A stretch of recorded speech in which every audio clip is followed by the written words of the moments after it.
গেল ছাত্রীগণ, যে জ্ঞানগুরু সায়েন্স জিনিয়াসে তোমাদের স্বাগত। আজকে যে অধ্যায় সম্বন্ধে আমরা জানবো সেটা হচ্ছে প্রাণী সংবহন।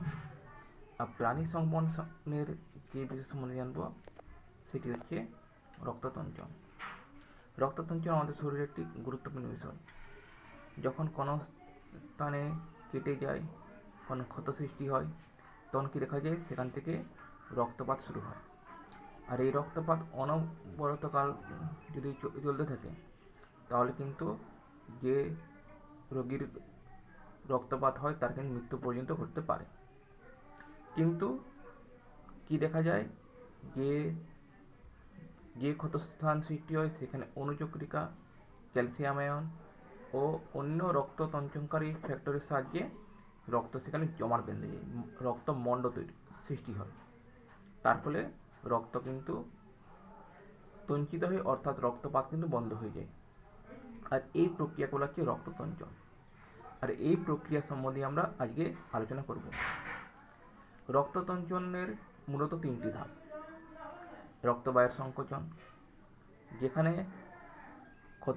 ক্ষতস্থান সৃষ্টি হয়, কি দেখা যায় সেখানে অণুচক্রিকাগুলো সেরোটোনিন ক্ষরণ করে, যা রক্তবাহের সংকোচন ঘটায়। এরপর হচ্ছে অণুচক্রিকা প্লাক গঠন। ক্ষতস্থানে ক্ষতস্থানে যে কোলাজেন তন্তু থাকে সেটি অণুচক্রিকার সঙ্গে যুক্ত হয়ে অণুচক্রিকা প্লাক গঠন করে। এরপর আসছে রক্ততঞ্চন বিক্রিয়া। রক্ততঞ্চন প্রক্রিয়াটা হয় কিভাবে? তাহলে এখানে দেখো, এখানে এটা হচ্ছে যেটা ক্ষতিগ্রস্ত যে কলা, অর্থাৎ যে ক্ষতস্থানের যে কলাগুলো, সেগুলো কি দেখা যায়, সেগুলো যে কলা থ্রম্বোপ্লাস্টিন ক্ষরণ করে। অন্যদিকে অণুচক্রিকা থ্রম্বোপ্লাস্টিন ক্ষরণ করে। আর এই দুটো থ্রম্বোপ্লাস্টিন ক্যালসিয়াম আয়ন ও অন্যান্য প্রোটিনের সাহায্যে প্রোথ্রম্বিনেজ উৎপন্ন করে। এই প্রোথ্রম্বিনেজ আবার যেটা হচ্ছে ক্যালসিয়াম আয়ন ও প্রোথ্রম্বিনের সাহায্যে থ্রম্বিনে পরিণত হয়।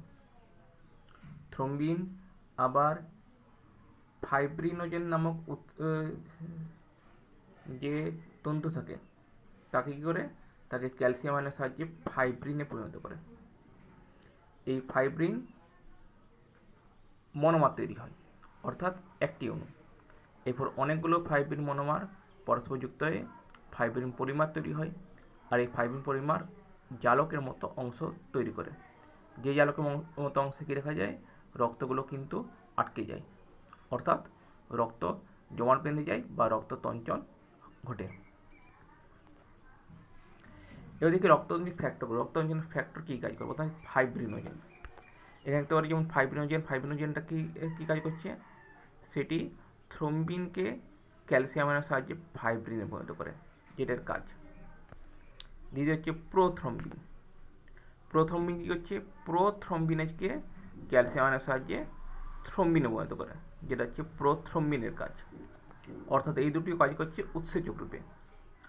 থ্রম্বোপ্লাস্টিন দেখতে পাচ্ছ, সেটি ক্যালসিয়াম আয়ন ও প্রোটিনের সাহায্যে প্রোথ্রম্বিনেজ উৎপন্ন করছে।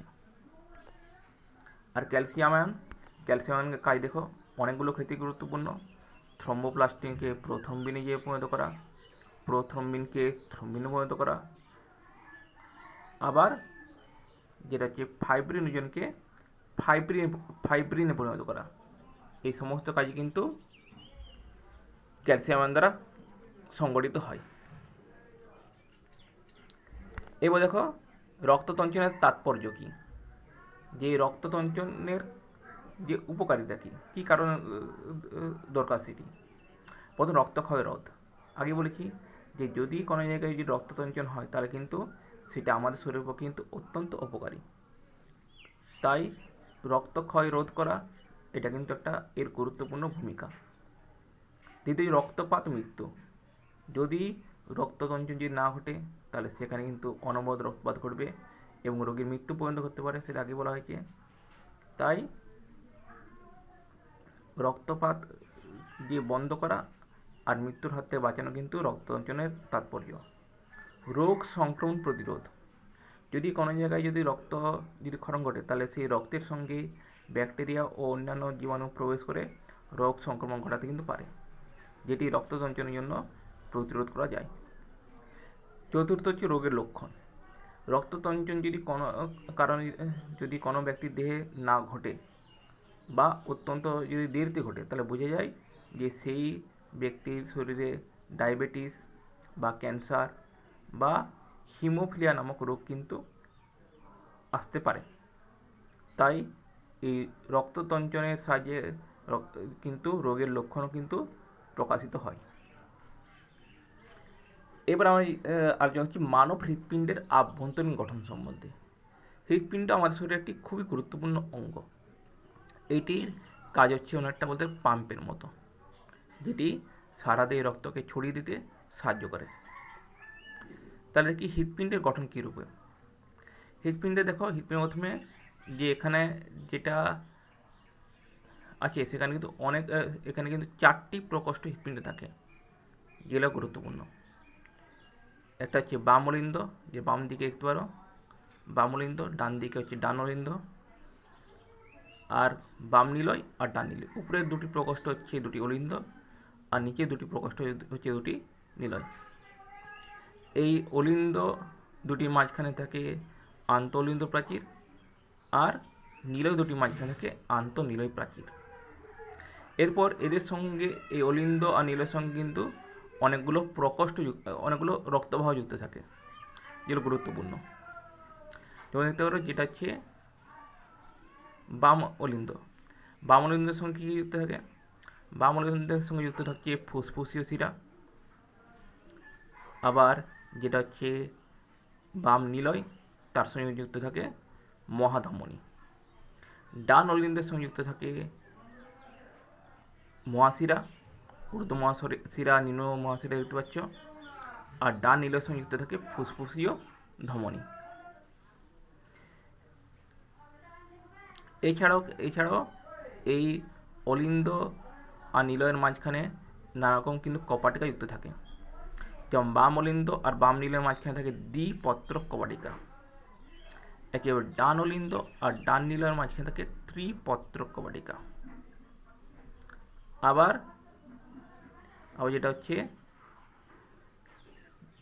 যে বাম নিলয় আর যেটা হচ্ছে মহাধমনী, এর সংযোগস্থলে থাকে করোনারি কপাটিকা। আর ডান নিলয় আর ফুসফুসীয় ধমনীর সংযোগস্থলে থাকে পালমোনারি কপাটিকা। আবার যেটা হচ্ছে ডান অলিন্দ আর যেটা হচ্ছে অধমহাশিরা, এর সংযোগস্থলে থাকে ইউস্টেচিয়ান কপাটিকা। আর ডান অলিন্দ আর ঊর্ধ্ব মহাশিরা সংযোগস্থলে থাকে থিবেসিয়ান কপাটিকা। এখন এই কপাটিকাগুলির কাজ কী? কপাটিকাগুলো কী করে? কপাটিকাগুলো রক্তের একমুখী সংবহনে সাহায্য করে। অর্থাৎ যেমন দেখো, বাম অলিন্দ আর বাম নিলয়ের মাঝখানে আছে দ্বিপত্রক কপাটিকা। যদি এই কপাটিকা না থাকে, তাহলে কী হবে? যে রক্ত যাওয়া উচিত বাম অলিন্দ থেকে বাম নিলয়, তাহলে রক্ত বাম অলিন্দ থেকে বাম নিলয় এলো, ঠিক আছে, কিন্তু রক্তের চাপের জন্য কী হবে? আবার কিন্তু সেটা বাম নিলয় থেকে বাম অলিন্দে প্রবেশ করে যেতে পারে। কিন্তু কপাটিকা কী কাজ করে? কপাটিকা রক্তকে বাম অলিন্দ থেকে বাম নিলয় যেতে দেই, কিন্তু বাম নিলয় থেকে আর বাম অলিন্দে ফিরতে দেই না। অর্থাৎ রক্তের একমুখী সংবহনে সাহায্য করে, যেটা হচ্ছে কপাটিকার মূল কাজ। এবার যে হৃৎপিণ্ডের সংযোগী কলাগুলি কী কী? হৃৎপিণ্ডের কাজ কি? হৃৎপিণ্ডের কাজ আগে বললাম যে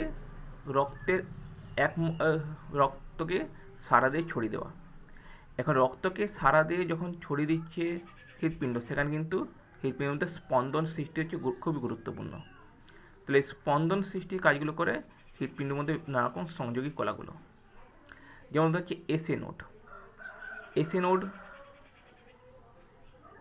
এরপর যে এসএ নোড যেটা আছে, সেটা একেবারে ডান অলিন্দের আর ঊর্ধ্ব মহাশিরা সংযোগস্থল থেকে শুরু হয়, আর সেখান থেকে বিস্তৃতি লাভ করে।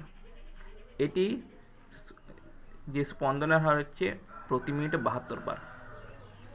অর্থাৎ এইটিই কিন্তু মূল স্পন্দনের কাজ করে।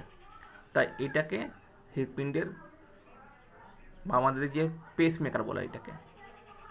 এখন এসি নোডটা কি? এসি নোডটা স্পন্দনকে যে সঞ্চালিত করে, সঞ্চালিত করে, যেটা হচ্ছে যে বাম অলিন্দ আর বাম নিলয়ের যেটা আন্তঃলিন্দ প্রাচীর বরাবর।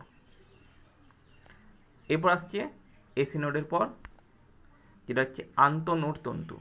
এই আন্তঃনোড তন্তুটি অলিন্দ প্রাচীর বরাবর গিয়ে পর সোজা এভি নোড পর্যন্ত বিস্তৃত। এভি নোড যাকে হচ্ছে অ্যাট্রিও ভেন্ট্রিকুলার নোড, তার পর্যন্ত কিন্তু সেখান পর্যন্ত কিন্তু বিস্তৃতি লাভ করে। অর্থাৎ এই আন্তঃনোড তন্তুর কাজ হচ্ছে এসি নোড থেকে স্পন্দন এভি নোডে সঞ্চালিত করা। এবারে এভি নোড কী করে? এভি নোডটি সেই স্পন্দনকে সে আন্তঃনিলয় প্রাচীর বরাবর নিয়ে যায়। নিলয় প্রাচীর বরাবর নিদিকে যে স্পন্দনটা নিয়ে যায়। এই এভি নোডের স্পন্দন হচ্ছে প্রতি মিনিটে 50 বার। আর যদি কোনো কারণে এসি নোড যদি কাজ করা বন্ধ করে দিই, তাহলে এই এভি নোডটি সেই স্পন্দনের কাজ কিন্তু যে চালিয়ে যায়। তাই এভি নোডকে বলা হচ্ছে রিজার্ভ পেসমেকার। তাহলে এভি নোডটি এই আন্তঃনিলয় প্রাচীর বরাবর নিজ দিকে নামালো স্পন্দনটাকে। এরপরে যে হিজের বান্ডিল আছে, হিজের বান্ডিল কি করে? সেই স্পন্দনটাকে যে দুটি শাখায় বিভক্ত করে দিই নিলয়ের, একদিকে বাম দিকের শাখা আর ডান দিকের শাখা, দুটি শাখায় বিভক্ত করতে সাহায্য করে, স্পন্দনটাকে যে নিয়ে যেতে সাহায্য করে। হিজের বান্ডিলের স্পন্দন হচ্ছে মিনিটে 36 বার। এরপর পার্কিঞ্জি তন্তু, দেখো দুটি শাখার সংযোগস্থলে অবস্থিত হচ্ছে যে পার্কিঞ্জি তন্তু। এটাকে কী করে? বাম দিকে আর ডান দিকে যে স্পন্দনটাকে পুরোপুরি বিভক্ত করে, আর বিভিন্ন আরও শাখা তন্তু বিভক্ত হয়ে সারা হৃৎপিণ্ডে সেই স্পন্দনকে ছড়িয়ে দিতে সাহায্য করে, আর তার ফলে সমগ্র হৃৎপিণ্ডে কিন্তু স্পন্দিত হয়। এর মানব হৃৎপিণ্ডের দ্বি সংবহন পদ্ধতি। মানব হৃৎপিণ্ডের সংবহন, রক্ত সংবহনকে বলা হয় দ্বি সংবহন। দ্বি সংবহন কেন বলা হয়? দেখো এখানে হৃৎপিণ্ডের সংবহনটা হচ্ছে দুরকমভাবে। একটা দিকে হচ্ছে যেটা ফুসফুস থেকে বিশুদ্ধ রক্ত যাচ্ছে হৃৎপিণ্ডে, আর হৃৎপিণ্ডের বাম অলিন্দে, আর ডান অলিন্দ থেকে দূষিত রক্ত ফিরে যাচ্ছে কিন্তু আবার ডান নিলয় থেকে দূষিত রক্ত ফিরে যাচ্ছে আবার ফুসফুসীয় ধমনির মাধ্যমে। তাহলে ফুসফুস থেকে ফুসফুসীয় শিরার মাধ্যমে বিশুদ্ধ রক্ত বাম অলিন্দ প্রবেশ, আবার ডান নিলয় থেকে দূষিত রক্ত ফুসফুসীয় ধমনির মাধ্যমে আবার ফুসফুসে প্রবেশ। তাহলে এখানে ফুসফুস থেকে হৃৎপিণ্ড আর হৃৎপিণ্ড ফুসফুসের যে সংবহন হচ্ছে সেটা হচ্ছে এক প্রকার সংবহন। দ্বিতীয় যে সংবহনটা হয় সেটা হচ্ছে যে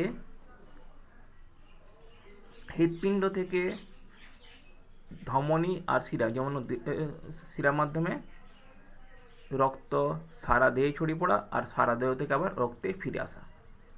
যেমন দেখো, যেমন যে বাম নিলয় থেকে রক্ত মহাধমনীর মাধ্যমে সারা দেহে ছড়িয়ে পড়ে, যেটা হচ্ছে বিশুদ্ধ রক্ত, আর সারা দেহ থেকে দূষিত রক্ত মহাশিরার মাধ্যমে আবার কিন্তু যে ডান অলিন্দে ফিরে আসে। তাহলে এইটা হচ্ছে আরেক প্রকার সংবহন। তাই হৃৎপিণ্ডের সংবহনগুলো হচ্ছে দ্বি সংবহন, দুটি পদ্ধতিতে সংবহন। এবারে দেখো মানব হৃৎপিণ্ডের রক্ত সংবহনের পথ কীভাবে সংবাহিত হয়, পুরো প্রক্রিয়াটা দেখো। এবারে প্রথমে কী ঘটে? প্রথমে যে অলিন্দ যেটা আছে যে বাম অলিন্দের কী ঘটে? বাম অলিন্দের সিস্টল ঘটে। সিস্টল মানে কি? সংকোচন ঘটে। যখন বাম অলিন্দের যখন সংকোচন ঘটছে, তাহলে সেখানে কি থাকে? সেখানে রক্তের চাপটা কিন্তু কম থাকে। তাহলে যেহেতু সেখানে রক্তের চাপটা কম, তাই কি দেখা যায়? যেটা হচ্ছে ফুসফুসীয় শিরা থেকে বিশুদ্ধ রক্ত প্রবেশ করে বাম অলিন্দে, আর বাম অলিন্দ তখন কি দেখা যায়? যে ফুলে ওঠে। আর এই ঘটনাকে অর্থাৎ যে হৃৎপিণ্ডের প্রসারণ হয়, এটাকে বলা হচ্ছে যে ডায়াস্টোল। যখন বামলিন্দ রক্ত পূর্ণ হলো তখন, অর্থাৎ তার ডায়াস্টোল ঘটলো, তখন কী দেখা যায়, তার মধ্যে কিন্তু রক্তচাপ বেড়ে যায়। তখন যে বামলিন্দ আর বামনিলয়ের সংযোগস্থলে যে কপাটিকা থাকে, যেটা হচ্ছে দ্বিপত্র কপাটিকা, সেই দ্বিপত্র কপাটিকা খুলে যায় আর বামলিন্দ থেকে রক্ত বামনিলয়ে প্রবেশ করে। অর্থাৎ তখন অলিন্দের আবার সিস্টোল ঘটে আর নিলয়ে রক্ত প্রবেশ করে, নিলয় ফুলে ওঠে, অর্থাৎ তার ডায়াস্টোল হয়। এরপর দেখো, এরপরে যে বাম নিলয় থেকে রক্ত চলে যায় মহাধমনির মাধ্যমে সারা দেহে ছড়িয়ে পড়ে। এরপর আবার সারা দেহ থেকে রক্ত